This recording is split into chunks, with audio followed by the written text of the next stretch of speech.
Tu es agent immobilier et tu passes 60% de ton temps à chercher des clients et seulement 2 sur 10 se transforment en mandat. Je comprends ta frustration, crois-moi. J'ai toqué à des centaines de portes, déposé des milliers de flyers, passé des centaines d'appels en pige, alors je te comprends. Mais ça, c'était il y a encore 3 ans, en tout cas, me concernant. Entre-temps, j'ai développé des méthodologies, je me suis appuyé sur des choses factuelles qui existaient déjà, j'ai cherché à les améliorer, à les comprendre, et c'est aujourd'hui ce que je te partage. Comment clairement avoir du résultat avec le digital. Je ne suis pas là pour faire disparaître ton CPF comme certaines personnes, on va parler de levier actionnable, d'opérationnel, de comment les choses fonctionnent et de clairement qu'est-ce que tu peux mettre en place après cette vidéo dans le digital pour aller chercher des mandats. Donc on va passer tout de suite sur mon écran pour qu'on voit ensemble les 3 méthodes pour réussir sur le digital aujourd'hui.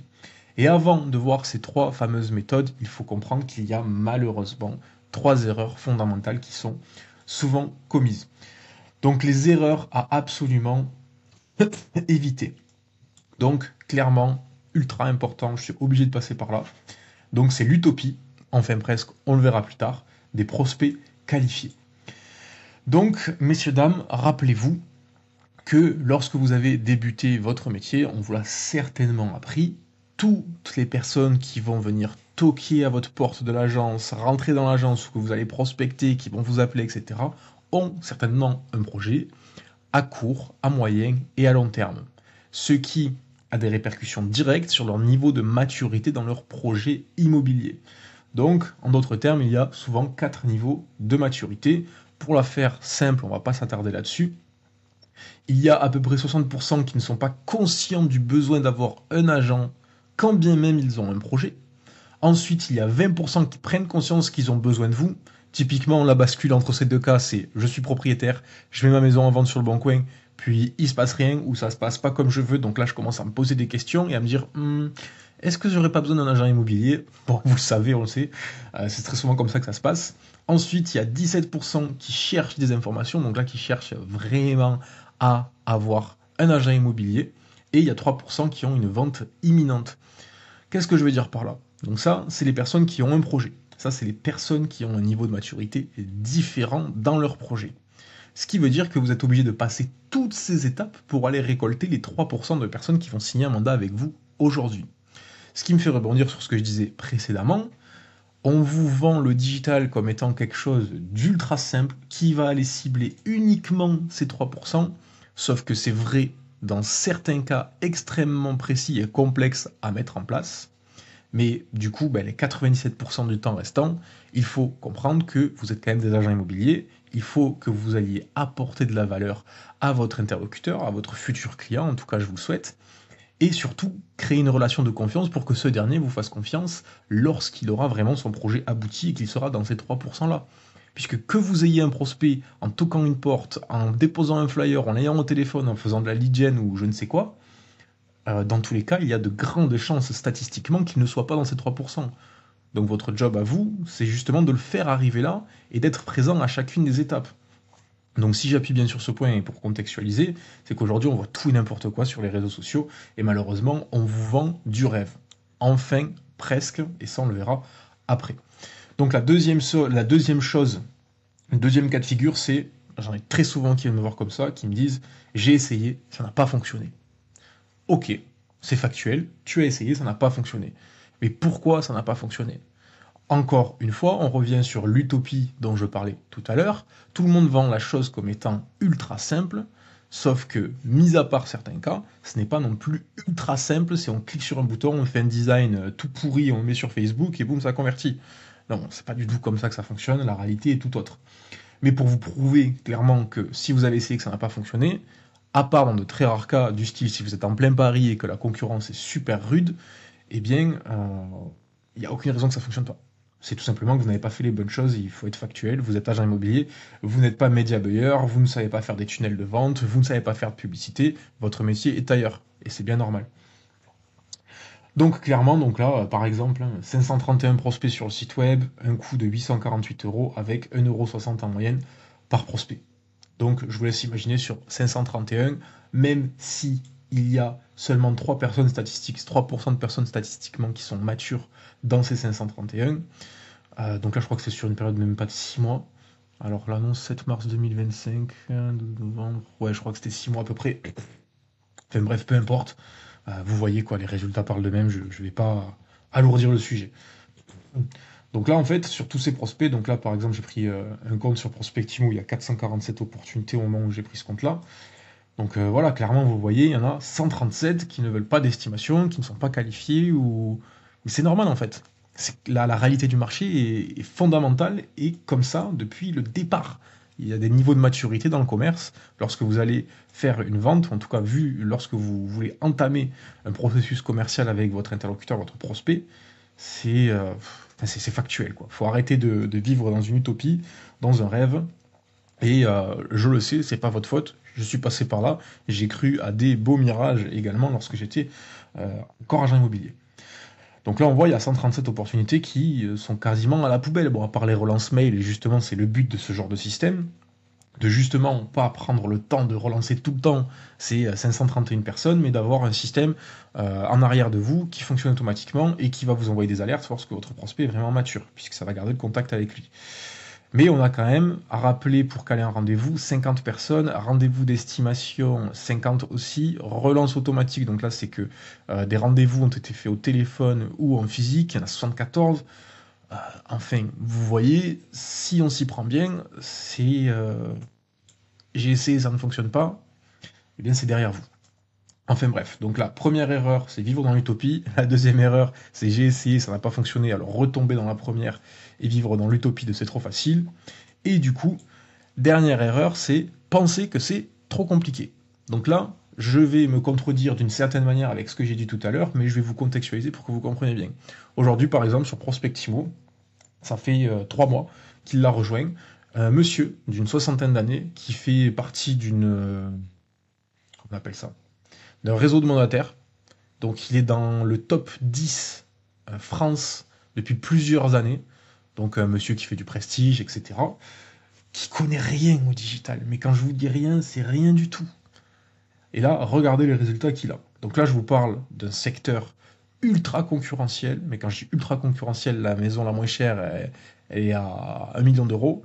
Donc il y a énormément de publicité sur le secteur, etc. Et il arrive à tirer son épingle du jeu. Donc là, on a 18 prospects pour un coût par prospect de 10 euros. On parle de commission parfois à 30, 50, 100 000 euros. Je ne sais pas si vous vous rendez compte. Donc là, c'est un monsieur qui n'a jamais fait ça, qui n'y connaît rien et qui, juste avec mon aide, a réussi à faire tout ça et avec les formations qu'il a offertes dans notre outil Prospectimo, que vous pouvez d'ailleurs tester gratuitement. Donc clairement, il faut arrêter de vivre dans l'utopie que les prospects sont tout le temps qualifiés. C'est des êtres humains, hein. C'est pas juste des chiffres sur une ligne avec un numéro, un email. Dans tous les cas, il y aura un niveau de maturité plus ou moins. Ensuite, j'ai essayé, ça n'a pas fonctionné, et pensez que c'est trop compliqué. Puisqu'il y a des méthodologies aujourd'hui, par exemple, moi j'ai fait ça pour mon compte, pour le compte de dizaines de personnes, j'ai des centaines de personnes sur Prospectimo qui le font tous les jours, donc j'ai accès à tout ce qui se passe, et clairement, il y a de tous les profils. Donc, peu importe qui vous êtes, vous pouvez y arriver, il suffit de se donner les moyens, c'est tout. Donc on va voir maintenant les 3 méthodes que moi j'utilise, que vous pouvez utiliser également, et je ne vais pas passer par 4 chemins, je vais vous montrer tout ça sans langue de bois. Donc la méthode 1, ça va être les publicités qui vont rediriger vers des tunnels avec des relances de qualification automatiques et une mention Google qu'on verra juste après. Donc clairement, comment ça fonctionne? Au même titre qu'aujourd'hui, vous allez poser une pancarte, donc physique, en carton, sur une route passante par exemple, pour que les propriétaires futurement vendeurs voient cette pancarte. Eh bien, c'est la même chose aujourd'hui, mais avec le digital. On va créer une publicité qui va mettre en avant le fait que vous pouvez réaliser des estimations pour les propriétaires de votre zone de chalandise. Cette publicité va être mise sur Facebook, et en fait, ça va être votre panneau publicitaire. Donc là, on va aller cibler les propriétaires de votre secteur pour que vous puissiez toucher ces personnes-là et qu'elles se redirigent vers vous. Et ça, vous pouvez le faire tout seul. Hein. Clairement, je dis oh, mais vous pouvez le faire tout seul, c'est pas du tout compliqué. Donc là, vous avez votre pancarte, entre guillemets, et les propriétaires de votre zone vont la voir. Mention spéciale, si j'ai oublié de l'enlever, c'est pas grave, de toute façon, je pense que c'est reconnaissable. Si vous êtes chez IAD ou ailleurs et que vous faites ce genre de publicité, aujourd'hui, vous allez cramer votre budget publicitaire dans le vide. C'est sympa de la part d'IAD de vous donner accès à ce genre de choses. Je parle d'IAD, mais il y en a plein d'autres. Mais aujourd'hui, c'est pas du tout ce qui fonctionne. Vous faites de la pub à IAD, c'est cool, faire votre franchise, c'est cool, mais c'est pas ce qui fonctionne. Donc bref, vous faites votre publicité, vous avez votre design publicitaire, et ensuite vous allez pouvoir rediriger ces personnes. Donc là, elles vont être intéressées à la valeur de votre bien sur le secteur des Yvelines, elles vont cliquer sur En savoir plus. Et elles vont être redirigées par exemple vers une estimation en ligne, qui elle-même va vous envoyer une notification lorsqu'elle est remplie. Donc là, vous avez votre notification qui arrive, vous n'avez plus qu'à appeler le prospect. Est-ce qu'il est prêt? Tant mieux. Est-ce qu'il n'est pas prêt? On va voir votre méthodologie. Mais avant, on va revenir un petit peu en arrière. Puisque là, je vous parle d'un portail d'acquisition, donc une porte d'entrée vers vos services, Facebook, Instagram, donc Meta. Vous avez également Google, donc Google qui fonctionne très bien. Donc là, 447 conversions, pour un coût par conversion un peu plus élevé que sur Meta. Mais c'est normal, puisque là, les personnes ont une intention de recherche bien précise, donc sont souvent beaucoup plus qualifiées que sur les réseaux sociaux. Donc là, j'ai pris l'exemple de Capi, pas du tout cette publicité, mais c'était pour vous contextualiser les liens sponsorisés. Donc bref, vous avez vos prospects qui arrivent ici, donc soit Google, soit vos publicités, ils sont redirigés vers des tunnels, donc ça peut être pour du recrutement, pour des apporteurs d'affaires comme on voit ici, mais là on va se concentrer sur les estimations. Donc vous avez votre estimation qui tombe, vous appelez votre prospect, il est prêt, tant mieux, en avant, R1, R2, mandat, on vend pas. Il n'est pas prêt, eh bien, c'est ce qui va souvent se passer. C'est la réalité, il y aura des gens qui ne seront pas prêts, mais qui commencent à maturer leur projet. Et vous devez être là pour pouvoir les soutenir et créer un lien de confiance. Donc ces personnes, en fait, qu'est-ce qui se passe? On en revient sur le tableau que je vous ai montré tout à l'heure. Dans notre outil Prospectimo, vous avez simplement à les classer. Donc là, il y a relance 2, relance 3, relance 4. Est-ce qu'il y a une estimation ou pas? Est-ce que vous devez le rappeler pour créer un rendez-vous? Est-ce que vous avez eu un rendez-vous d'estimation? Et en fait, en fonction de où vous allez le mettre, il y a des automatisations qui vont s'activer et envoyer des mails avec de la forte valeur ajoutée, du storytelling, du copywriting, afin d'apporter de la valeur à ce prospect-là, en parlant de vous, de vos services, de votre zone de marchandise, et pas en lui envoyant, comme font par exemple Se Loger Bien Ici, ce genre de choses, en lui envoyant 10 000 emails par jour avec plein de maisons qui rentrent supposément dans ces critères. Là, on n'est pas du tout sur cette démarche-là, il faut entretenir la relation afin, une fois de plus, de nouer un lien de confiance. Et donc ces automatisations, ça se traduit par ce genre de choses, donc là on va pas trop perdre de temps dessus. Et derrière, en fait, qu'est-ce qu'elle va recevoir? Aussi, ça peut être des emails, en automatique. Donc là, vous faites rien. Hein. Tout ce que vous avez fait, c'est déplacer un prospect d'ici à ici. Hein. Ça va envoyer des emails, ça va envoyer des SMS. Donc là, par exemple, typiquement, la vente de votre maison peut être une expérience stressante, mais avec les bons conseils, vous pouvez vous assurer que tout se passe bien. Donc là, blablabla. Bla. Et là, pareil, on redirige vers soit une estimation en ligne, soit pour les apporteurs d'affaires, soit pour des calendriers, justement pour toujours laisser un point d'ancrage et que lorsque la personne est mature, elle va venir cliquer. Et poum, là, elle revient, vous n'avez pas besoin de vous en soucier, tout se fait automatiquement. Et en plus de ça, bon, vous avez tous les intelligences artificielles, les algorithmes, qui derrière vont vous envoyer des alertes lorsque ces personnes-là sont prêtes. Donc là, elles peuvent prendre rendez-vous dans les calendriers, elles peuvent retourner sur vos tunnels qui sont personnalisés, qui sont automatiquement faits dans Prospectimo. Enfin bref, donc ça, c'est vraiment la base. Donc vous avez votre publicité, la personne clique, elle arrive vers un tunnel qui lui explique vos services, elle prend ou pas rendez-vous, elle donne ou pas ses coordonnées, ensuite vous l'appelez, elle est qualifiée et mature, eh bien vous prenez un R1, elle est qualifiée et non mature, eh bien elle rentre dans la machine et tout se fait automatiquement. Donc là, il y a quand même quelques erreurs à ne pas commettre, comme on l'a vu. Ensuite, deuxième méthode à prendre en compte, qui rejoint le fait que certaines personnes ont essayé, ça n'a pas fonctionné. Et c'est là où je disais, c'est une partie simple quand on a les informations, mais quand on pense que c'est quelque chose qui est très abordable, qui va se faire en un claquement de doigts, ça peut devenir compliqué. Mais avec les bonnes méthodes, on y arrive. Donc là, les optimisations, qu'est-ce que c'est? Vous avez vos publicités comme ici, et en fait, les statistiques que vous avez, elles vont témoigner de certaines choses. Notamment, on va le voir ici, le coût par clic, le CTR, donc c'est le taux de clic, le CPM, c'est le coût pour 1000 impressions, et le CPL, c'est le coût par lead, donc combien vous coûte un prospect. Et en fonction de ces données-là, on va pouvoir savoir s'il faut changer l'offre, s'il faut changer le texte, s'il faut changer la créative, s'il faut changer l'accroche, si on est sur la bonne audience et si on est sur le bon canal de conversion. Et en fait, on va passer un par un là-dedans et analyser les filtres. Et en fonction de si le coût par clic est bon ou pas, pareil pour le CTR, le CPM, le CPL, eh bien on va ajuster, tout simplement. C'est ni plus ni moins que ça, c'est quelque chose de très factuel, c'est des chiffres, il faut s'y atteler, certes, pour optimiser, mais aujourd'hui, avec des bonnes méthodologies comme on a chez Prospectimo, vous pouvez clairement avoir, plutôt celui-ci, on va dire, ce genre de résultat-là, avec des prospects à moins de 10 euros. Donc, clairement, l'impact que ça peut avoir sur votre business, eh bien, le calcul est vite fait. Ensuite, avant de passer à la dernière stratégie qui amène clairement et de très loin les meilleurs résultats, n'oubliez pas, si vous voulez devenir meilleur sur tout ce dont on parle, vous pouvez rejoindre la communauté juste dans la description et vous former à la prospection digitale. On parle de photographie, on parle de prospection physique, on parle de stratégie marketing, on parle de vraiment beaucoup de choses. Vous pourrez y trouver tout ce dont vous avez besoin. Je vous mets aussi un autre lien où vous pouvez rejoindre notre logiciel Prospectimo et le tester gratuitement. Maintenant, on s'attelle à la stratégie du Blue Ocean. Donc, qu'est-ce que c'est? Si vous ne connaissez pas ce concept, je vais vous l'expliquer très brièvement.